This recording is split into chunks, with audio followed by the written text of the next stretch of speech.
The story begins not with a rocket launch or a boardroom battle, but with a dinner, one that feels strangely tense from the moment it begins.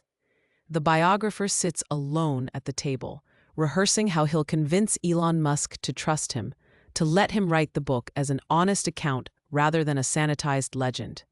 When Musk finally enters, there's something off.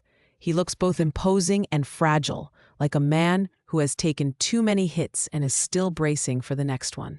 His eyes search the room as if expecting a threat. This is Musk as few see him, unyielding on the outside, unsettled within. Their conversation is polite at first, almost cautious.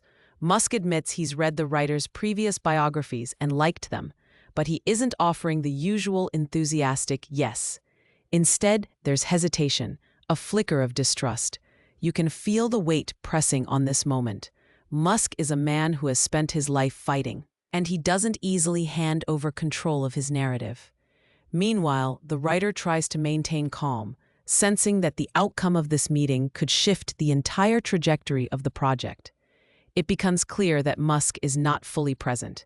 His mind is fractured by stress, consumed by a brutal custody battle, the pressures of his companies, and his own internal storms. He asks the writer to wait, to postpone the book, because he is not emotionally steady enough to engage. It's a raw admission, a quiet window into the chaos behind the billionaire mythology. Musk is famously relentless, yet here he is, saying he can't handle one more thing. The writer leaves with more questions than answers, but soon after, Musk invites him to shadow him for a year, not to produce immediate pages, but simply to observe. "Follow me," he says, "and write what you see." It's an extraordinary offer, almost a surrender, as if Musk knows the only true version of him is the one that emerges in real time. And so begins the journey. The writer becomes a quiet ghost in the room, watching as Musk barrels through life with manic intensity. He is there when Musk fires off impulsive texts that can shake markets. He watches him make decisions that seem reckless one minute and visionary the next.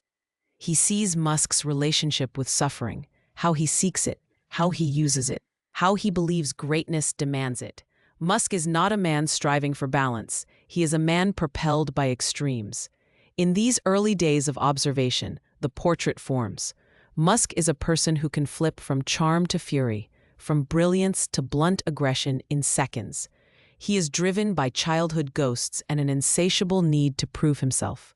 Yet beneath the turmoil, the writer senses something powerful and unusual. An engine built from pain, ambition, and a relentless desire to bend the future into shape. Elon's past doesn't sit quietly behind him. It stalks him, shaping every impulse and explosion of intensity. The chapter pulls us back into Musk's childhood in South Africa, where danger is casual and violence is ordinary.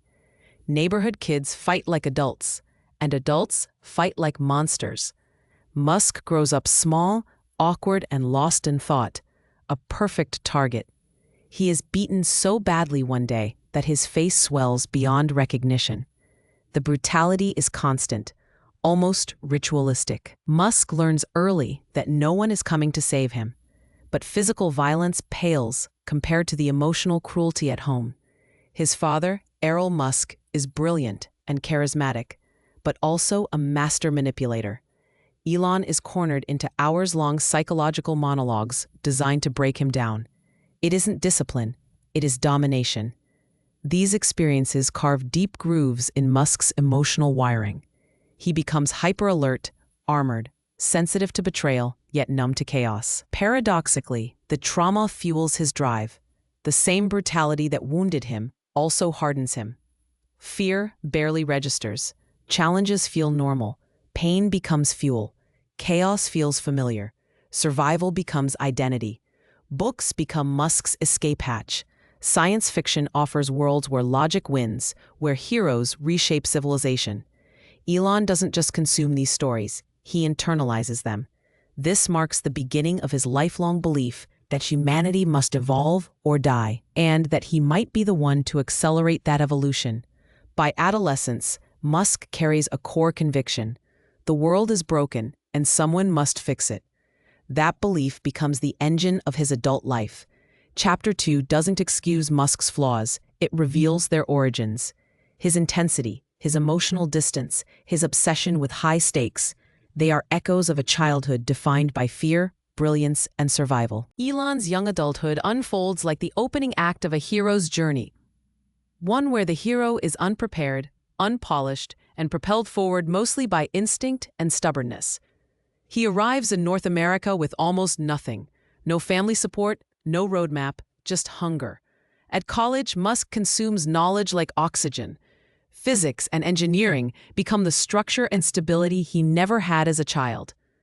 He is an outsider, but in the domain of ideas, he becomes electric. While other students drift through adolescence, Musk races through it, sketching concepts for global systems, energy grids, online banks, rockets.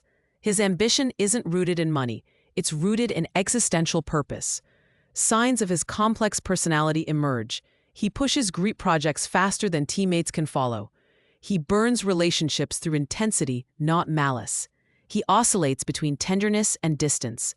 He wants love, but rarely slows down enough to nurture it. By the end of the chapter, Musk stands at the edge of the dot-com revolution, equipped with audacity, brilliance, and an engine that will soon ignite the world. Chapter 4 follows Musk into the chaos of his first companies, Zip2 and X.com, where brilliance and volatility collide. At Zip2, Musk works like a man possessed, sleeping under his desk, showering at the YMCA, coding until he collapses. His intensity inspires and terrifies. Employees admire him, but fear his relentless demands. When the board removes him as CEO, it wounds him deeply. He rebounds by launching X.com, a wild vision to reinvent money. His ideas are revolutionary, but his leadership remains divisive, audacious yet abrasive. After a merger with another startup that becomes PayPal, internal conflict erupts. While Musk is on a plane, the board removes him again. Lightning strikes twice. Yet Musk doesn't break. He recalibrates. He sees failure not as defeat, but as data. When PayPal sells, he gains wealth, but not satisfaction. Money is just fuel. The real battle lies ahead: rockets, electric cars, and bets large enough to destroy him. This chapter traces Musk's transition into the most dangerous phase of his career, founding SpaceX and Tesla. SpaceX begins with an impossible dream, making humanity multiplanetary, but quickly becomes a graveyard of exploded rockets and burned money. Musk watches 3 consecutive launches fail. His finances drain. His marriage strains, his health crumbles. Meanwhile, Tesla faces manufacturing hell. The Roadster becomes a nightmare of engineering problems. The 2008 financial crisis crushes both companies. Musk is within days of losing everything. He stops sleeping, he stops eating, he works himself to collapse. Then, impossibly, everything shifts in 1 week. The 4th Falcon 1 launch succeeds. SpaceX lives. NASA awards a contract that saves the company. Tesla secures last-minute financing hours before bankruptcy.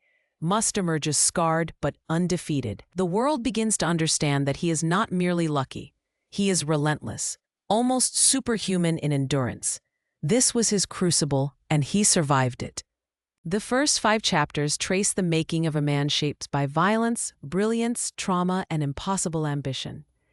We see Musk evolve from a wounded child into a volatile, visionary founder.